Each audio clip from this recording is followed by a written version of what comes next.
और सबसे पहले बड़ी खबर है, अयोग्य पार्षद व प्रमुखों की कभी भी छुट्टी। राजस्थान नगर पालिका संशोधन बिल 2023 पारित। निकाय पार्षद प्रमुख को अयोग्य होने पर कार्रवाई होगी। अब सरकार जांच के बाद कभी भी हटा सकेगी। अब तक चुनाव याचिका दायर करके ही हटाने का प्रावधान था। याचिका भी पार्षद के चुनाव के 1 महीने के भीतर दायर करनी होती थी। अब नगर पालिका एक्ट की धारा 31 में नए प्रावधान किए गए हैं। इस वक्त की ये बड़ी खबर आपको बता रहे हैं। राजस्थान नगर पालिका संशोधन बिल 2023 पारित हुआ है। निकाय पार्षद प्रमुख को अयोग्य होने पर कार्रवाई होगी। आपको बताएं कि अब सरकार जांच के बाद कभी भी हटा सकेगी। अब तक चुनाव याचिका दायर करके ही हटाने का प्रावधान था। याचिका भी पार्षद के चुनाव के 1 महीने के भीतर दायर करनी होती थी।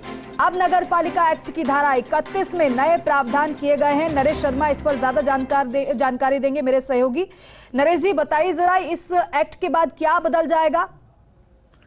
देखिए, आज जो विधानसभा में नगर पालिका संशोधन विधेयक पारित हुआ तो उसमें एक नई धारा जोड़ी गई है, क्योंकि अब तक ये था कि जो भी निकायों में पार्षद या प्रमुख चुने जाते हैं और उनके चुनाव को अगर चुनौती देनी है तो 1 महीने के भीतर याचिका देनी होती है, और उस 1 महीने में अगर याचिका नहीं दी जाती है तो फिर उनको हटाना मुश्किल होता है। तो अब सरकार का यह तर्क है कि अगर किसी व्यक्ति की गलती या अयोग्यता का पता उस 1 महीने के भीतर नहीं लगता है और उसके बाद अगर पता लगता है तो अभी उसको हटाया नहीं जा सकता, उसका प्रावधान नहीं है। ऐसे में सरकार ने बात संशोधन किया है, और जिस संशोधन के तहत 1 महीने के बाद भी अगर पता लगता है कि कोई व्यक्ति अयोग्य है और उसके बावजूद वह पार्षद बन गया या प्रमुख बन गया, तो सरकार उस पूरे मामले की जांच कर उसको अयोग्यता के आधार पर हटा सकती है। तो ये इस धारा का प्रावधान अब इस संशोधन में किया गया है। ठीक है नरेश जी, बहुत शुक्रिया आपका इस जानकारी के लिए। आगे बढ़ेंगे खबरों में। दिल्ली के इंदिरा गांधी अंतर्राष्ट्रीय एयरपोर्ट पर खराब मौसम के चलते फ्लाइट्स का संचालन गड़बड़ा गया है। दिल्ली जा रही कुल 9 फ्लाइट जयपुर के लिए डाइवर्ट हुई हैं। फ्लाइट्स को लैंडिंग के लिए आधे घंटे से लेकर 1 घंटे तक होल्ड पर रखा जा रहा था। इस कारण जिन विमानों में ईंधन की कमी थी उनमें से कुछ को नजदीकी एयरपोर्ट के लिए डाइवर्ट किया गया। दिल्ली जाने वाली 9 फ्लाइट जयपुर एयरपोर्ट पर उतरी। इनमें से 3 इंटरनेशनल फ्लाइट और 6 घरेलू फ्लाइट शामिल थी। इसमें सर्वाधिक 7 फ्लाइट इंडिगो एयरलाइन की डाइवर्ट हुई, जबकि 2 फ्लाइट एयर इंडिया की जयपुर उतरी। और देखिए, जोधपुर में राजस्थान इंटरनेशनल एक्सपो का उद्घाटन हुआ। राजस्थान एक्सपोर्ट प्रमोशन काउंसिल के चेयरमैन राजीव अरोड़ा, आरसी अध्यक्ष वैभव गहलोत, राजसीको डायरेक्टर सुनील परिहार इस दौरान मौजूद रहे। जोधपुर के बोरानाडा स्थित EPIP एक्सपो ग्राउंड में आयोजन हो रहा है। मुख्यमंत्री अशोक गहलोत कल एक एक्सपोर्ट अवार्ड समारोह में निर्यातकों को पुरस्कार देंगे। राजस्थान इंटरनेशनल एक्सपो प्रदेश में निर्यात के क्षेत्र में मील का पत्थर साबित होगा। तो ये पहला प्रयास है जोधपुर को अंतर्राष्ट्रीय पहचान दिलाने के लिए और राजस्थान के व्यापार को अंतर्राष्ट्रीय स्तर पे ले जाने के लिए। राजस्थान के माननीय मुख्यमंत्री अशोक गहलोत जी की ये पहल है, उनका विजन है, उनकी सोच है कि जोधपुर जो कला की नगरी है, क्राफ्ट की नगरी है, उसको में एक शुरुआत करी जाए, एक इंटरनेशनल एक्सपो लगे। ये प्रतिवर्ष होए। हम अगर ये फेयर अच्छा रहता है तो अगले वर्ष हम निश्चित रूप से दोबारा यहाँ पे ऐसा फेयर करेंगे। ये मुख्यमंत्री जी का जो विजन लेकर के जो हम सब लोग चल रहे हैं, पूरे राजस्थान को विश्व के पटल पर लाने के लिए, वो उसके उस दिशा में ये एक मील का पत्थर साबित होने वाला है। ये पहली बार हो रहा है और अब हर साल 2 बार होगा, एक बार जयपुर में और एक बार जोधपुर में। राष्ट्रीय चंबल अभयारण्य में अवैध खनन के खिलाफ राजस्थान समेत 3 राज्य आपसी तालमेल के साथ कार्रवाई करेंगे। इस बारे में राजस्थान के मुख्य सचिव उषा शर्मा, मध्य प्रदेश के मुख्य सचिव इकबाल सिंह बैंस और यूपी के मुख्य सचिव दुर्गा शंकर मिश्रा ने वीडियो कॉन्फ्रेंसिंग के जरिए बैठक की और इसमें अवैध खनन को लेकर सूचनाएं साझा करने पर सहमति जताई गई है। साथ ही साथ अवैध खनन रोकथाम के लिए तीनों राज्यों की ओर से संयुक्त अभियान चलाने के लिए चर्चा हुई है। मैनुअल चेकिंग के साथ सीसीटीवी के जरिए पुख्ता चेकिंग के लिए भी अधिकारियों को निर्देश दिए गए हैं। और देखिए, दुर्गम पहाड़ हो या घने जंगल, लहलहाते खेत हो या फिर रेतीले धोरे, यहां तक कि किसी घर फार्म हाउस में भी लेपर्ड के घुसने की घटना हुई है, तो जिस एक शख्स ने उस लेपर्ड को सफलतापूर्वक रेस्क्यू किया है उसका नाम है वरिष्ठ पशु चिकित्सक डॉक्टर अरविंद माथुर। यही कारण रहा है कि लिम्का बुक ऑफ रिकॉर्ड्स में डॉक्टर अरविंद माथुर का नाम देश में सर्वाधिक लेपर्ड रेस्क्यू के रिकॉर्ड के तौर पर शामिल किया है। ब्यूरो चीफ निर्मल तिवारी ने डॉक्टर अरविंद माथुर से खास बातचीत की है। हमारे साथ इस समय मौजूद है डॉक्टर अरविंद माथुर। आप वरिष्ठ पशु चिकित्सक हैं और आज आपका नाम लिम्का बुक ऑफ रिकॉर्ड्स में शामिल किया गया है। वो इसलिए कि आपने सबसे ज़्यादा इंडिया के अंदर, अगर ऐसे आप एकमात्र ऐसे वेटनरी डॉक्टर हैं, सीनियर वेटनरी डॉक्टर हैं जिसने सबसे ज़्यादा लेपर्ड्स को रेस्क्यू किया। डॉक्टर साहब बहुत बधाई। किस रूप में लेते हैं आप इसको और ये जर्नी कैसी रही आपकी? यहाँ पे हमारा जो दायित्व होता है कि ना केवल लेपर्ड की जान को बचाना बल्कि जन हानि को भी बचाना। तो इस मामले में हम काफ़ी लकी रहे कि हमारे जो स्टाफ ने और सभी ने मिलकर ये काम किया। डॉक्टर साहब, मेरा एक सवाल ये था कि आपको धोरों में भी जाकर के आपको लेपर्ड को रेस्क्यू करना पड़ा है, चट्टानी क्षेत्रों में भी, घरों में भी, फार्म हाउसेज पे भी, सिटी के अंदर भी। सबसे ज़्यादा चुनौतीपूर्ण जगह कौन सी होती है, संक्षिप्त में जानना चाहेंगे? ये काफ़ी विभिन्न भौगोलिक परिस्थितियों के अनुसार ये होता है और सबसे चुनौतीपूर्ण जो मेरा मानना है कि वो जो लेपर्ड रेस्क्यू होता है वो जब वो लेपर्ड खेत के बीच में आ जाता है, चाहे वो गेहूं के खेत के हो, सरसों के खेत में हो या बाजरे के खेत में हो, जब वो लेपर्ड दिखता नहीं है और ग्रामीण पूरी तरफ चारों तरफ से उस खेत को जब पूरी तरह से घेर लेते हैं और कई कौतूहलवश उसके अंदर घुस भी जाते हैं जो लेपर्ड अटैक करता है, तो इस तरह का जो लेपर्ड रेस्क्यू होता है वो काफ़ी चुनौतीपूर्ण होता है और सफल करना। अच्छा डॉक्टर साहब, आपका इंडिया बुक ऑफ रिकॉर्ड्स में तो पहले ही नाम था जी। लिम्का बुक ऑफ रिकॉर्ड्स में 2021 तक की एक कैटेगरी है जी। उसमें आपने 59 लेपर्ड्स को रेस्क्यू किया और अभी तक आप 67 लेपर्ड्स को रेस्क्यू कर चुके हैं। सबसे चुनौतीपूर्ण जो रेस्क्यू था, एक या दो आप बताना चाहेंगे? वैसे तो हर लेपर्ड रेस्क्यू ऑपरेशन ही चुनौतीपूर्ण होता है, रिस्की होता है और एक दूसरे से विपरीत प्रकृति का होता है। लेकिन मेरे को जब ध्यान है कि 2010 में यहाँ पे अरण्य भवन के पास में जब वो लेपर्ड निकल गया था 2010 में, और वो जब फॉरेस्ट कॉलोनी के अंदर घुस रहा था, तब वो चूँकि रात हो गई तो उस समय इतने संसाधन भी हमारे रेस्क्यू टीम के पास नहीं होते थे। जब उसको रात को हमको करना था तो किसी ने उस पर लेपर्ड पर फ्लैश चमकाया और वो सीधा लेपर्ड मेरे पार आया, तो उसके कारण जो मेरे राइट जो हैंड है उसमें काफ़ी चोट है और 12 टाँके भी आए, तो वो भी रेस्क्यू ऑपरेशन था। दूसरा, जब हमने धोरों में किया, शुरू में जब धोरों में रेस्क्यू ऑपरेशन किया तो उस लेपर्ड ने हमारे 3 जो गाड़ियों को अपने दांतों से ब्लास्ट कर दिया। तो ये देखा कि हमने लेपर्ड कितना आक्रामक है, कितना एग्रेसिव है, कि इतनी एग्रेसिव होने के बाद भी वो हमारी गाड़ी को अटैक कर रहा है। और एक हर दूसरा ऑपरेशन हमारा था जब लेपर्ड कुएं में गिर गया था। जयपुर वाले जो लेपर्ड रेस्क्यू ऑपरेशन खास तौर से जो जयपुर सिटी में हुए थे, चाहे वो मिलाप नगर वाला हो या NRI कॉलोनी का हो, ये जितने भी लेपर्ड रेस्क्यू जयपुर में भी हुए, सिटी में हुए, ये भी चुनौतीपूर्ण थे, क्योंकि जयपुर शहर में ना केवल लेपर्ड को बचाना है, हमारे को आम आदमी, क्योंकि पॉश इलाका जो होता है उसमें बहुत चुनौतीपूर्ण, इंसानों को भी नुकसान ना पहुंचे, लेपर्ड को भी नुकसान ना पहुंचे। डॉक्टर साहब, एक संक्षिप्त में और मेरा एक क्यूरियोसिटी थी एक सवाल को लेकर के कि अधिकांश देखा गया कि फीमेल्स जो होती हैं लेपर्ड्स में वही शिकार करती हैं, वो भी ज़्यादा उनकी एक्टिविटीज़ उनकी देखने को मिलती है। ये जो लेपर्ड रेस्क्यू है इसमें फीमेल्स ज़्यादा थी, मेल्स ज़्यादा थे? इसमें जो मेरे 67 अभी तक हुए हैं उसमें से 64 मेल लेपर्ड थे और उसमें जो बाकी थी वो फीमेल लेपर्ड्स थी। तो जितने भी लेपर्ड अधिकतर देखा है जो मेल लेपर्ड हैं वो अपनी टेरिटरी की तलाश में या अपने कंपेनियन की तलाश में या भोजन पानी की तलाश में वो अपने जंगल क्षेत्र से निकलकर आबादी की ओर आते हैं। इसी कारण ये कॉन्फ्लिक्ट होता है, ह्यूमन लेपर्ड कॉन्फ्लिक्ट होता है और वो ये प्रॉब्लम क्रिएट करते हैं। चलिए, बहुत धन्यवाद, आपको बहुत बधाई। Thank you so much. तो आप हैं डॉक्टर अरविंद माथुर, आप वरिष्ठ पशु चिकित्सक हैं और जिस तरह के आपने लेपर्ड्स रेस्क्यू किया, निश्चित तौर पर लिम्का बुक ऑफ रिकॉर्ड्स में आज आपका नाम आया, हो सकता है कल आपका नाम Guinness book of world records में भी आए, क्योंकि एक बहुत हिम्मत चाहिए और इस बात को भी देखना होता है कि जनता को ज़्यादा नुकसान ना हो, लेपर्ड को नुकसान ना हो और उसको प्रॉपर तरीके से रेस्क्यू किया जाए ताकि लेपर्ड सुरक्षित रहे, जनता सुरक्षित रहे और आपका जो काम है, वन महकमे का जो काम है, वो सुचारू रूप से चलता है। Nirmal Tiwari, first India news, Jaipur. Bharatpur में रामनवमी के अवसर को देखते हुए प्रचार प्रसार के लिए महिलाओं द्वारा भगवा बाइक रैली का आयोजन किया गया। बाइक रैली गोवर्धन गेट से शुरू होकर शहर के मुख्य बाजारों से होते हुए बिजली घर पहुंची, जहां महिला बाइक रैली का समापन हुआ। महिलाएं भगवा रंग में नजर आईं और पूरा शहर जय श्री राम के नारों से गूंज उठा। बाजार में होकर जब महिलाओं की बाइक रैली निकली तो इस दौरान व्यापारियों ने पुष्प वर्षा कर रैली का स्वागत किया।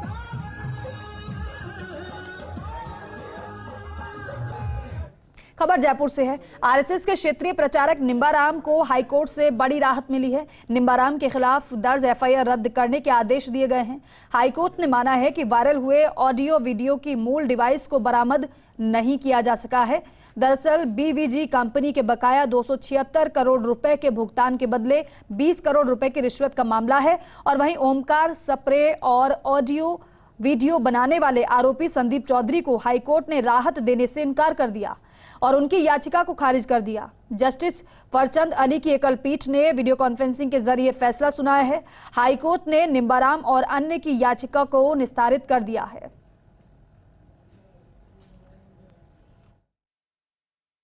अभी माननीय न्यायाधिपति श्रीमान फरचंद अली जी द्वारा श्री निम्बाराम जी की 482 के तहत पिटीशन जो प्रस्तुत हुई थी और उसके साथ की और 3 पिटीशन हुई थी, उस पर जो निर्णय रिजर्व रखा गया था उसको सुनाया है। माननीय न्यायाधिपति महोदय द्वारा संतुष्ट होते हुए हमारे सबमिशंस पर उन्होंने हमारी एफआईआर निम्बाराम जी तक कैश कर दी है और साथ ही साथ इससे संबंधित अन्य प्रोसीडिंग्स में उनके विरुद्ध कैश कर दी है। रिश्वत मामले में आरएसएस के निम्बाराम को हाईकोर्ट से राहत मिलने पर भाजपा प्रदेश अध्यक्ष डॉक्टर सतीश पूनिया का बयान सामने आया है। डॉक्टर पूनिया ने कहा है कि निम्बाराम के खिलाफ साजिश के तहत मामला फ्रेम किया गया था। 1 साल से न्यायालय, राज्य सरकार और पुलिस से जवाब मांगता रहा। कोई प्रामाणिक तथ्य नहीं थे, कोई जवाब नहीं था। हमारे यहाँ कहा जाता है कि सत्य परेशान हो सकता है लेकिन पराजित नहीं हो सकता। और आज निम्बाराम को दोष मुक्त करने के बाद यह स्पष्ट हो गया है कि सत्य की हमेशा जीत होती है। घटनाक्रम हुआ और उसमें संघ के माननीय क्षेत्रीय प्रचारक निम्बाराम जी के खिलाफ षड्यंत्र पूर्वक साजिश के तहत एक मामला फ्रेम किया गया। 1 साल से न्यायालय, पुलिस से, सरकार से जवाब मांगता रहा। कोई प्रामाणिक तथ्य नहीं थे, कोई जवाब नहीं था और अंततः परिणति हुई, क्योंकि हमारे यहाँ कहा जाता है कि सत्य परेशान हो सकता है, पराजित नहीं हो सकता। करौली के मंडरायल के जगदलपुरा घाट पर चंबल नदी में हुए हादसे में मृतकों की संख्या 7 हो गई है। सोमवार को तीसरे दिन चलाए गए रेस्क्यू अभियान के बाद लापता 2 लोगों के शव निकाले गए हैं।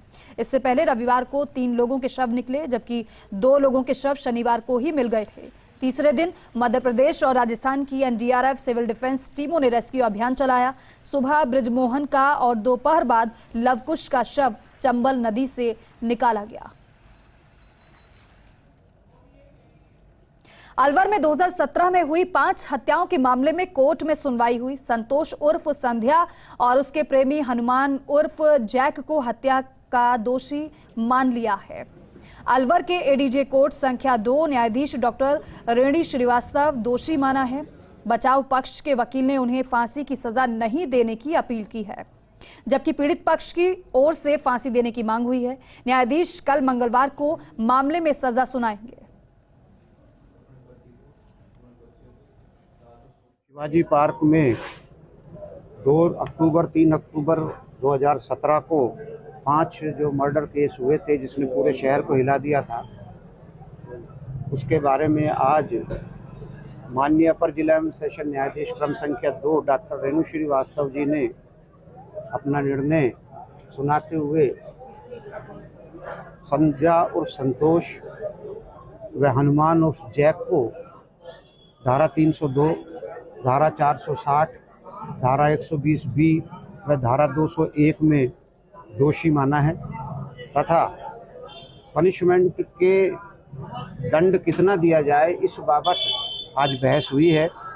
मेरे द्वारा, जो कि मैं राज्य सरकार की ओर से इस प्रकरण की पैरवी कर रहा हूं, मेरे द्वारा इस तरह के ग्रोसन मर्डर केसेस में फांसी की सजा की दलील माननीय न्यायालय के समक्ष रखी गई है। टोंक के मंडावर गांव में बनास नदी के पास एक बार फिर से बजरी लीज धारक और ग्रामीणों में जमकर झड़प हो गई, जिसमें 4 बजरी लीज धारक घायल हो गए। ग्रामीणों ने एक कैंपर गाड़ी को आग के हवाले कर दिया। मौके पर पहुंचे थानाधिकारी ने घायलों को सआदत अस्पताल में भर्ती कराया। एक घायल की हालत नाजुक होने के चलते जयपुर रेफर कर दिया गया। जानकारी के मुताबिक जिस जगह पर यह घटना हुई वो लीज धारक के अधिकार क्षेत्र में नहीं आती है। हालांकि इसकी पुष्टि नहीं हो पाई है। फिलहाल पुलिस पूरे मामले की जांच में जुटी है। हम खड़े थे पुलिया के पास, तो ये गांव वाले एक साथ आए, एकदम से हमला कर दिया पत्थरों से हमको। हम जान बचा कर वहाँ से भाग के आए थे। फिर हमारी कैंपर थी और कैंपर खड़ी थी, कैंपर के आग लगा दी। ये कहानी।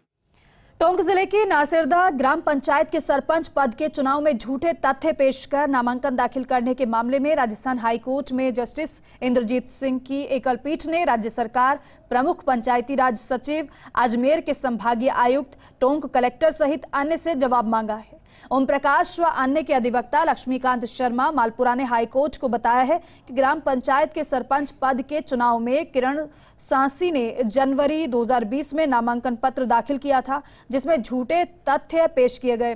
किरण के खिलाफ 2016 में भांकरोटा थाने में आबकारी एक्ट में एफआईआर दर्ज हुई थी, लेकिन नामांकन पत्र में उसका उल्लेख नहीं किया।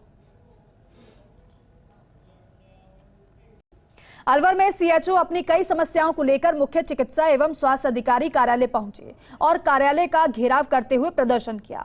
वहीं सूचना मिलते ही कार्यवाहक सीएमएचओ अरविंद मौके पर पहुंचे और उन्होंने सीएचओ की समस्याओं को सुना, उनको निस्तारण करने का आश्वासन दिया। फिर भी सीएचओ करीब 4 से 5 घंटे तक सीएमएचओ कार्यालय में धरने पर बैठे रहे।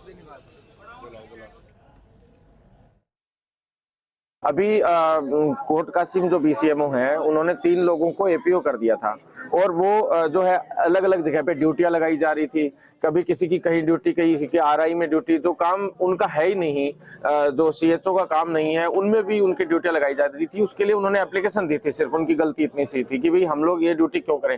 इस तरीके से उन्होंने जो है बीसीएमओ तक बात पहुंचाई थी, लेकिन उसके एवज में उल्टा उन्होंने प्रतिक्रिया देते हुए सीधा उनको एपीओ कर दिया। ना कोई नोटिस, ना कोई उनसे जवाब मांगा, न कोई, सीधा उन्होंने एपीओ कर दिया। ये बहुत ही गलत तरीका था, तानाशाही है ये।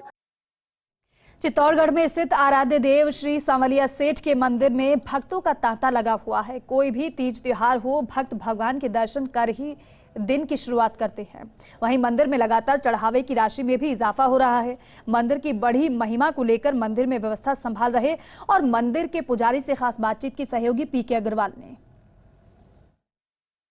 मेवाड़ के आराध्य देव श्री सांवलिया सेठ भक्तों को अपन दर्शन कराने की कोशिश करेंगे। फर्स्ट इंडिया के जो दर्शक हैं सीधी तस्वीर दिखाने की कोशिश करेंगे, कैमरा पर्सन बताएंगे। भगवान सांवलिया सेठ हैं, निश्चित तौर पर इनकी महिमा के बारे में शायद ही ऐसे बहुत कम लोग होंगे जो जानते होंगे। निश्चित तौर पर मंदिर से हर महीने जो दान पात्र से निकलने वाली राशि है, उसका जो आंकड़ा है वो करीबन 7 से 10 करोड़ रुपए के बीच में होता है। और निश्चित तौर पर लोगों में मंदिर को लेकर के जो आस्था है, निश्चित तौर पर जानने की कोशिश करेंगे। यहाँ जिस प्रकार से भक्त हैं और कुछ व्यवस्था से जुड़े हुए लोग हैं, उनसे जानने की कोशिश करेंगे। सुरेश चंद जी जानने की कोशिश करेंगे।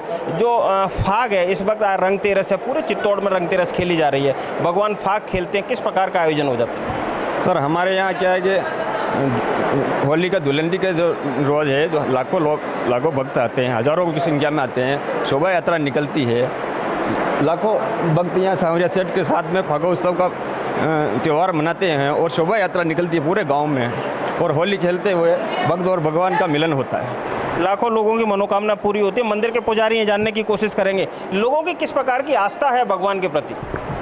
भगवान श्री सांवलिया के प्रति जो भी आस्था रखता है, उसकी मन चाही जो भी मुराद होती है, भगवान श्री सांवलिया सेठ बहुत ही कम समय में पूरी कर देते हैं। भगवान के भंडार के बारे में कहा जाता है कि जो गड्ढे त्यों तो बड़े। निश्चित तौर पर कहा जाता है कि यहाँ 7 करोड़ 8 करोड़ हर महीने निकलते हैं। किस प्रकार की आस्था है लोगों की भगवान के प्रति? दिन ब दिन लोगों की आस्था बढ़ती जा रही है। भगवान के जो पहले 5 करोड़ निकलते थे, 8 करोड़, अभी 12 करोड़ रुपए निकले। क्यों? भगवान के लोग भी, भक्त जो थे पहले लाखों में थे, आज करोड़ों में हो गए। तो करोड़ों में भगवान के दान राशि जब प्राप्त हो रही है। हमें 12 करोड़ रुपए भी प्राप्त हुए। 1.5 महीने का जो भंडारा खुला होली फाग उत्सव पे, और बाकी अभी हर महीने खुलेगा। अभी 13 दिन बाद अभी कल भंडारा खुलेगा।